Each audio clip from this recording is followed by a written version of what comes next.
Hello guys. आज हम class 8th का पहला चैप्टर देखेंगे जियोग्राफी में, जिसका नाम है हमारा रिसोर्सेज।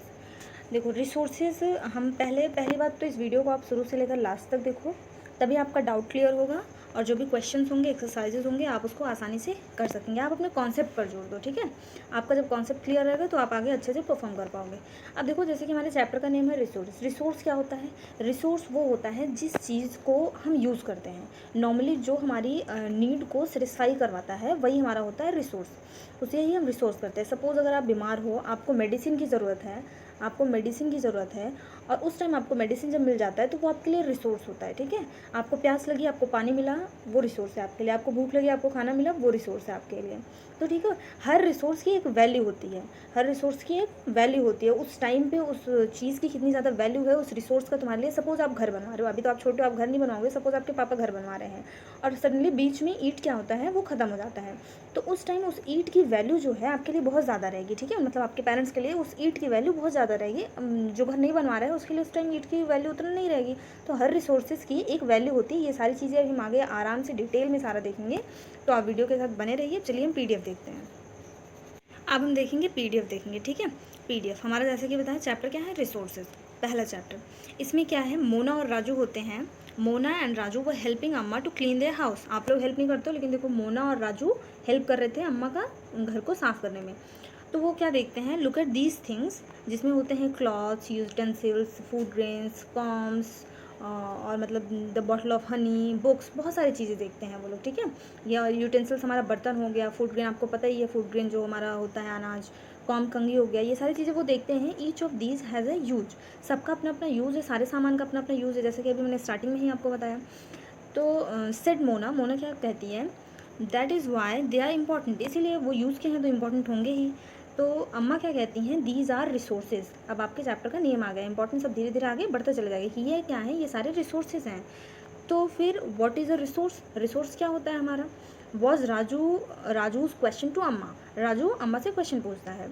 तो अम्मा क्या बताती हैं, anything that can be use to satisfy a need is a resource. अभी जैसे मैंने आपको स्टार्टिंग में बताया, कुछ भी सामान जो हमारी नीड को सेटिस्फाई करवाता है, आपको देखो रिसोर्स का डेफिनेशन आपको पता होना चाहिए। अब आप क्लास 8th में हो तो आप चीज़ों को रटो नहीं, आप चीज़ों को समझ करके उसको लिखो। देखो, जो भी नीड को सेटिस्फाई करवाए वही हमारा रिसोर्स होता है। अम्मा ने उनको रिप्लाई किया, look around you and observe, you will be able to identify many types of resources. आप अपने आसपास देखोगे, सारी चीज़ें, बहुत सारी चीज़ें हैं, और सारी चीज़ें क्या है, हमारे लिए रिसोर्स हैं, ठीक है। अब देखो, जैसे स्टार्टिंग में मैंने बताया, the water you drink when you are thirsty, जब आप प्यास आपको लगी है, जब आप उस टाइम पे पानी पीते हो, वो क्या होता है, वो भी आपके लिए उस टाइम पे रिसोर्स होता है। उस टाइम पे क्या वो रिसोर्स है ही।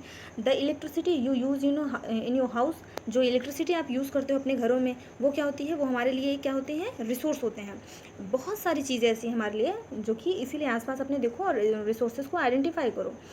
अब उसमें क्या है, वाटर हमने देख लिया, इलेक्ट्रिसिटी हमने देख लिया। अब देखो, आप कहीं जा रहे हो, रिक्शा ले रहे हो, टैक्सी ले रहे हो, कुछ भी चीज़ें आप ले रहे हो, you use to get home from school. आप स्कूल से घर किसी भी चीज़ से जा रहे हो, बस से जा रहे हो, तो वो भी आपके लिए एक रिसोर्स हो गया। और आप जो टेक्स्ट बुक ले रहे हो, textbook you use to study, ये सारे हमारे लिए क्या हैं, ये सारे हमारे लिए रिसोर्सेज हैं, ठीक है। तो रिसोर्स आपको समझ में आ गया होगा। हम जितनी भी चीज़ें यूज़ करते हैं, हम इलेक्ट्रिसिटी यूज़ करते हैं, हम कोई भी व्हीकल यूज़ करते हैं, हम जो है घर में कोई भी सामान यूज़ करते हैं, हम पढ़ते हैं, हमारे लिए पेन पेंसिल, सारी चीज़ें हमारे लिए रिसोर्सेज हैं।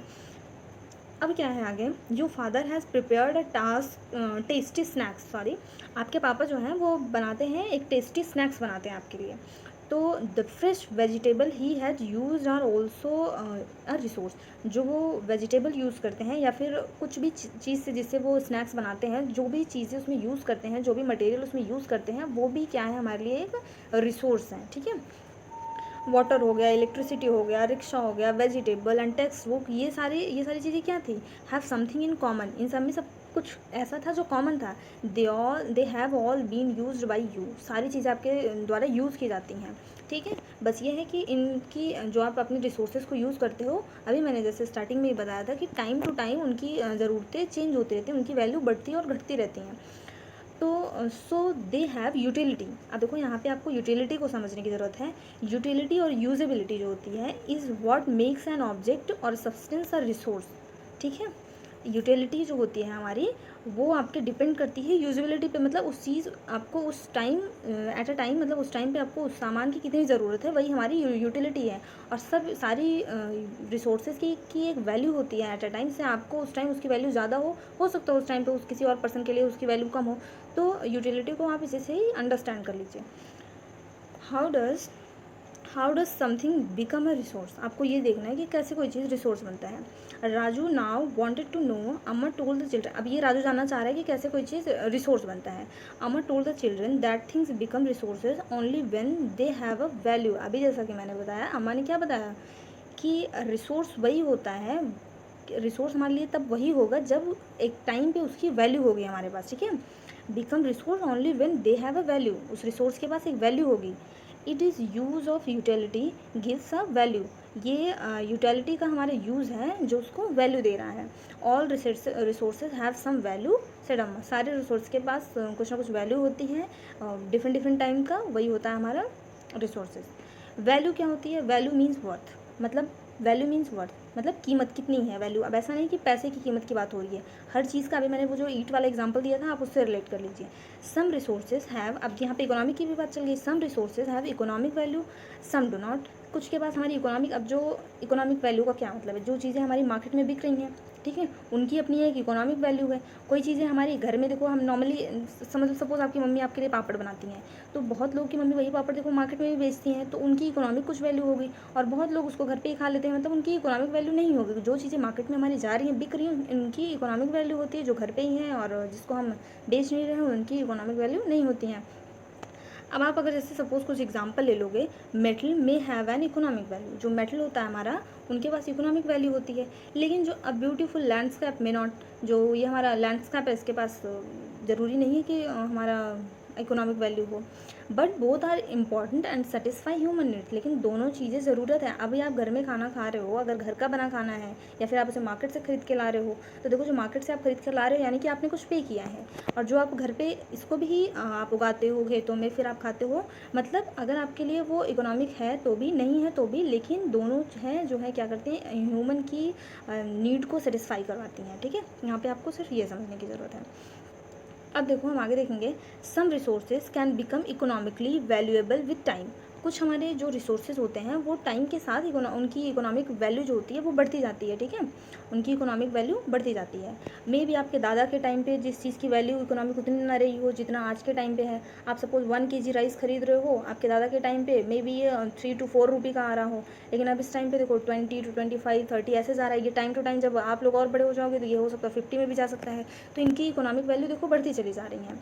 सपोज अब यहाँ पे क्या देखा जा रहा है, योर ग्रैंड, जो आपकी ग्रैंड मदर है, your grandmother's home remedies have no commercial value today. अब देखो यहीं पे यहाँ पे यही बात की जा रही है कि जो होम रेमेडीज़ है हमारी, देखो घर पे आप बीमार उमार पड़ते हो, पहले दादी वादी कितना चीज़ें कर देती थी घर पे, आप ये पियो ये खाओ, और घर की रेमेडी से ही हम ठीक हो जाते थे।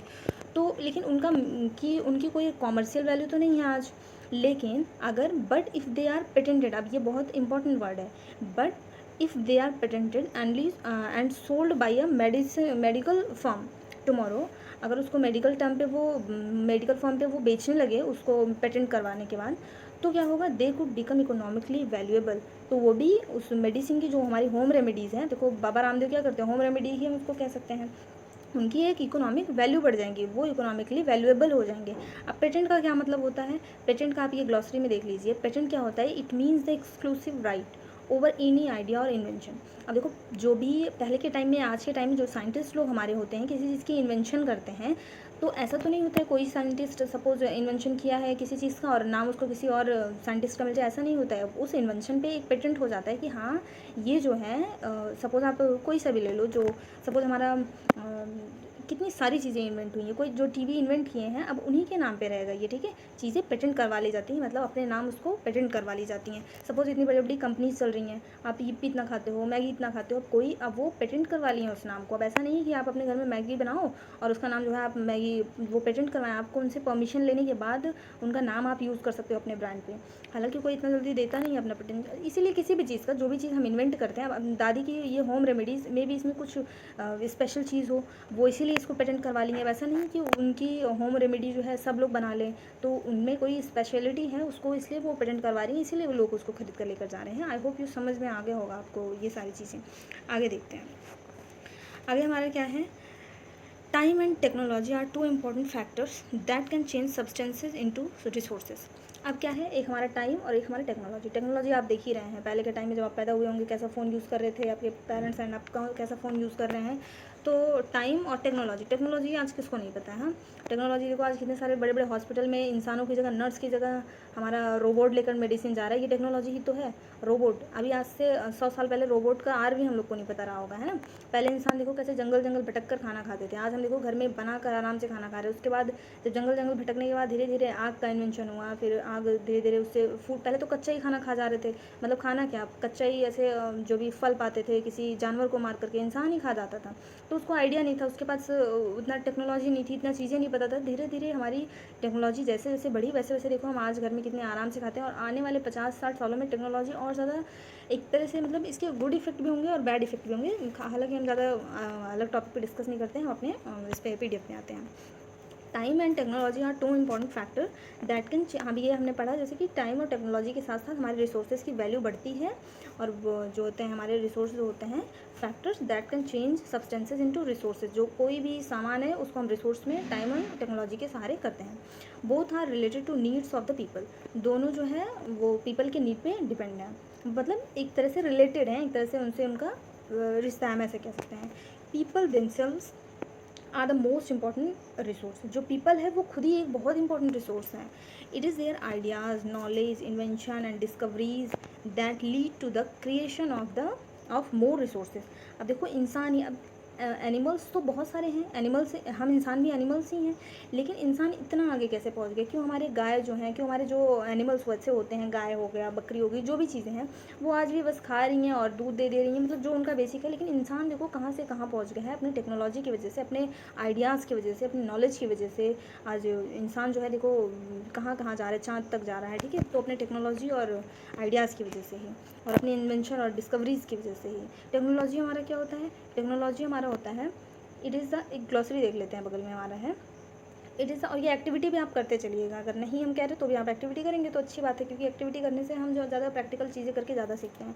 It is the application of the latest knowledge and skill in doing और मेकिंग थिंग्स। अभी जैसे हमने बताया टेक्नोलॉजी पे इतनी देर हमने बात करी, टेक्नोलॉजी क्या होती है, ये हमारी लेटेस्ट नॉलेज होती है। देखो डे बाई डे हमारे दिमाग में नई नई नॉलेज, मतलब कितने सारे सब्जेक्ट हम पढ़ रहे हैं, कितनी सारी चीज़ें हम देख रहे हैं, हम जो है चाँद तक जा रहे हैं, तो ये सारी हम टेक्नोलॉजी के सहारे ही कर रहे हैं। एक फ़ोन में देखो पूरी दुनिया ही सिमट गई है हमारी। पहले कितना बड़ा बड़ा कंप्यूटर होता था, देखो जो स्टार्टिंग में हमारा कंप्यूटर हुआ वो कितनी मुश्किल से यूज़ होता था, एक पूरा रूम भरा रहता था कि हॉट हो जाता था रूम, तो मतलब बहुत सारी प्रॉब्लम्स आई। तो अब देखो उस बड़े कंप्यूटर से हम आज एक छोटे से फ़ोन पे आ गए हैं जिसमें हर चीज़ें अवेलेबल है, नेट अवेलेबल है, तो मतलब टेक्नोलॉजी बहुत इंपॉर्टेंट चीज़ है, ठीक है।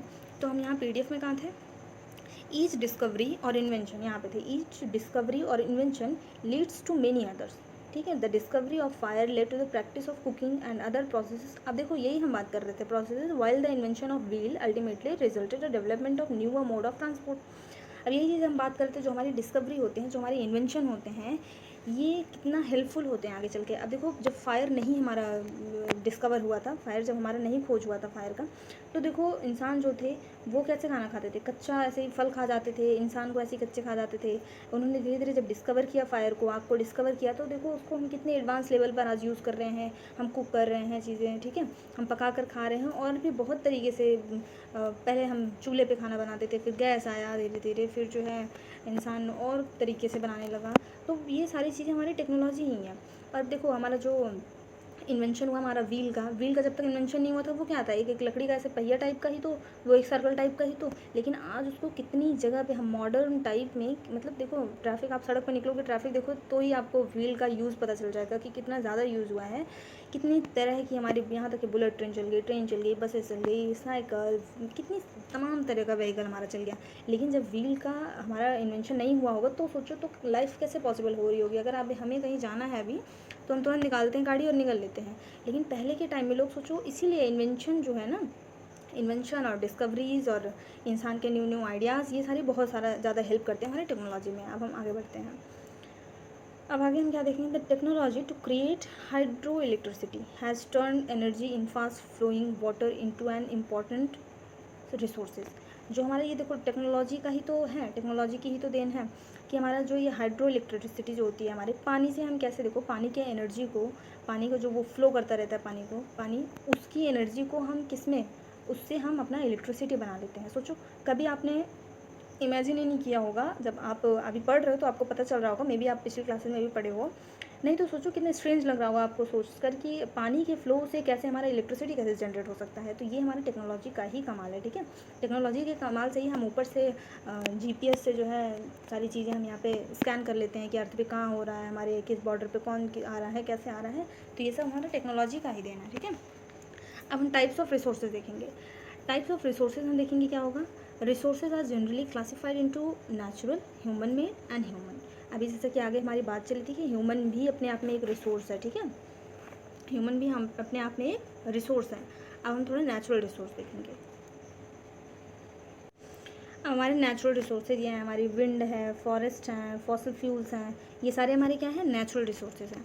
नेचुरल रिसोर्सेज हमारे क्या होते हैं, resources that are drawn from nature and use without much modification are called natural resources. अब नेचुरल रिसोर्सेज हमारे क्या होते हैं, जिसमें हमें ज़्यादा मॉडिफिकेशन की ज़रूरत ना पड़े, ठीक है। तो वही हमारा नेचुरल रिसोर्सेज हो जाता है, जिसको नेचर ने हमें दिया, हमें बहुत ज़्यादा उसमें मॉडिफिकेशन की ज़रूरत ना पड़े, हम उसको जो है यूज़ करें, वही हमारा नेचुरल रिसोर्सेज है। सपोज हमारा एप्पल को हमने तोड़ा, बस बहुत होगा, धुलेंगे उसको, खाएंगे, वो हमारा क्या हो गया, नेचुरल रिसोर्सेज हो गया, ठीक है। लेकिन अगर उसी एप्पल को हमें मार्केट में उतारना है तो उसमें बहुत सारे प्रोसेस हो जाते हैं, तो भी हमारा नेचुरल रिसोर्सेज ही है, लेकिन उसमें थोड़ा सा ज़्यादा हमें मॉडिफिकेशन करने की ज़रूरत पड़ेगी। अब जो हम एयर लेते हैं, एयर को जो हम ब्रीथ करते हैं, the air we breathe, the water in our rivers and lakes, the soils, minerals and ये सारे हमारे क्या हैं, ये सारे हमारे नेचुरल रिसोर्सेज हैं।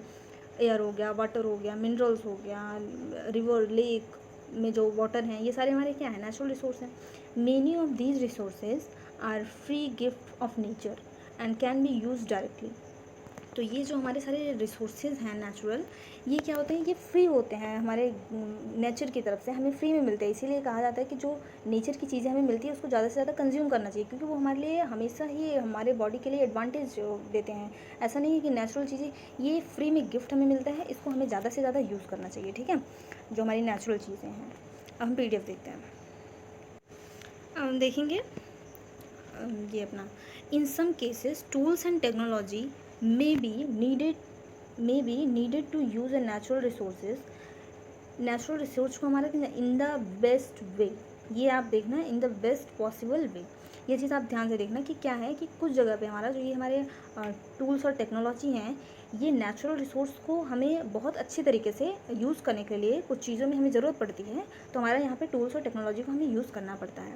नेचुरल रिसोर्सेज जो है वो ब्रॉडली कैटेगराइज किए गए हैं 2 टाइप्स में, रीन्यूएबल और नॉन रीन्यूएबल। रीन्यूएबल आपने बहुत पहले, मतलब आपको पता ही होगा, जो चीज़ें हम रीन्यू कर सकें, ठीक है, रीन्यू से हमारा रीन्यूएबल बना है, और नॉन आगे लग गया यानी कि नेगेटिव, जो चीज़ें हम रीन्यूएबल नहीं कर सकते हैं वो हमारा नॉन रीन्यूएबल हो गया। अब देखो आगे हम देखेंगे, renewable sources are those which get renewed और रिप्लेस। देखो रिप्लेस्ड किया जाएगा क्विकली, हमारा रीन्यूएबल क्या हो गया हमारा, कि कोई भी रिसोर्स जिसको हम रीन्यू कर सकें, ठीक है, और रेप्लेनिश्ड कर सकें, वो हमारा रीन्यूएबल हो गया। लाइक हम कह सकते हैं, आप कोई सा भी एग्जांपल ले लो, लाइक हम सन है, हमारे सन है, चलो आगे अभी हम लोग पढ़ के ही देख लेते हैं, ठीक है, नहीं तो वैसे बहुत ज़्यादा लेंदी हो जा रहा है video. Some of these are unlimited and are not affected by human activity such as solar and wind energy, ठीक है। Yet careless use of certain renewable resources like water, soil and forest can affect their stock. Water seems to be an ultimated renewable sources, but shortage and drying up of natural water sources is a major problem in the part of the world today। तो हम renewable देख रहे थे। Renewable हमने क्या देखा कि वो चीज़ें जो हम रीन्यू कर सकें, जिसको हम रिप्लेनिश कर सकें, लेकिन जल्दी से कर सकें। और कुछ चीज़ें हमारे नेचर में क्या होती हैं, वो अनलिमिटेड होती हैं, ठीक है, जो कि हमारे ह्यूमन एक्टिविटी के द्वारा जो है ना वो डिस्टर्ब नहीं होती हैं, उन पर कोई इफेक्ट नहीं पड़ता है। जैसे हम अपना सोलर और विंड एनर्जी ये सारे लेके लेंगे ना, तो सोलर एनर्जी और विंड एनर्जी क्यों डिस्टर्ब होगा, कि हम ह्यूमन की किसी भी एक्टिविटी से ही डिस्टर्ब नहीं होगा।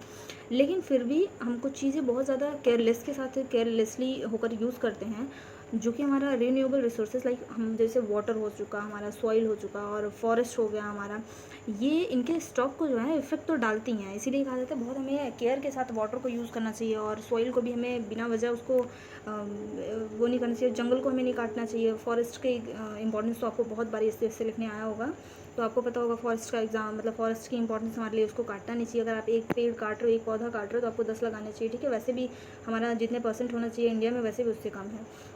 Water seem to be unlimited renewable sources. अभी जैसा कि इसी पे यहाँ पे यही बात चल रहा है, लेकिन जो हमारा शॉर्टेज है धीरे धीरे वो बढ़ता चला जा रहा है। इसलिए हमारा ये हमारी कंट्री के लिए आज के टाइम में, हमारे पूरे वर्ल्ड के लिए, नॉट इवन कंट्री, ये बहुत मेजर प्रॉब्लम होकर के सामने आ रहा है। तो इसलिए हमें बहुत बहुत ही सोच समझ कर चीज़ें ये यूज़ करनी चाहिए हमारे नेचुरल रिसोर्सेज को।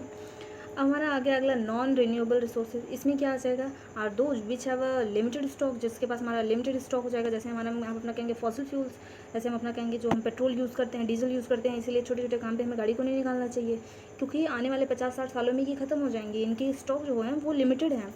Once the stocks are exhausted it may take thousands of years to be renew, ठीक है।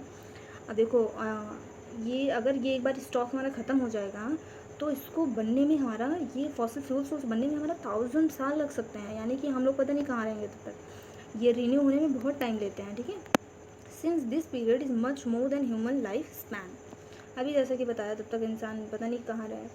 सच resources are considered non renewable. ये रिसोर्सेज हमारा नॉन रिन्यूएबल होते हैं। लाइक हम कह सकते हैं हमारा कोल हो गया, पेट्रोलियम हो गया, नेचुरल गैस हो गया, और सम एग्जांपल्स हो गए। अभी यही बताया ना कि कोल भी हमारा लिमिटेड है, पेट्रोलियम भी है, नेचुरल गैसेस भी हैं, ठीक है। The distribution of natural resources depends upon member of physical factors like terrain, climates and altitude and, ठीक है। अब देखो जो हमारे नेचुरल रिसोर्स के का डिस्ट्रीब्यूशन होता है वो फिजिकल फैक्टर पे भी डिपेंड करता है। लाइक किस जगह पे है और क्या क्लाइमेट है वहाँ का, एल्टीट्यूड क्या है यानी कि कितनी ऊंचाई पर है वहाँ का, ये सारी चीज़ें देखने के बाद वहाँ पे नेचुरल रिसोर्सेज होती हैं। लाइक इंडिया में तो इतनी ज़्यादा हमारी वो है कि साउथ का देख लो, नॉर्थ का देख लो, एकदम डिफरेंट कल्चर है हमारा।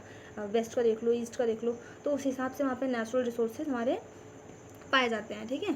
तो ये इक्वल डिस्ट्रीब्यूशन नहीं होता है, हमेशा अनइक्वल डिस्ट्रीब्यूशन रहता है। The distribution of resources is unequal because these factors affect so much over the earth. तो ये जो फैक्टर है हमारे कि किस जगह पे है, क्लाइमेट क्या है और एल्टीट्यूड क्या है, ये बहुत ज़्यादा वो इफेक्ट डालते हैं हमारे अर्थ पर। हम एक ग्लॉसरी देख लेंगे, stock of resources, it is the amount of resources available for use. अभी अभी मैंने बता ही दिया आपको कि ये हमारा स्टॉक ऑफ रिसोर्सेज क्या है, हमारा स्टॉक ऑफ रिसोर्सेज क्या है कि ये कितने अमाउंट में हमारे पास अवेलेबल है यूज़ के लिए, ये है हमारा स्टॉक ऑफ रिसोर्सेज। अब हम देखेंगे अब ह्यूमन मेड रिसोर्सेज हम नेक्स्ट वीडियो में देख लेंगे। तब तक आज हमने जो पढ़ा आपको उसको एक हम चार्ट के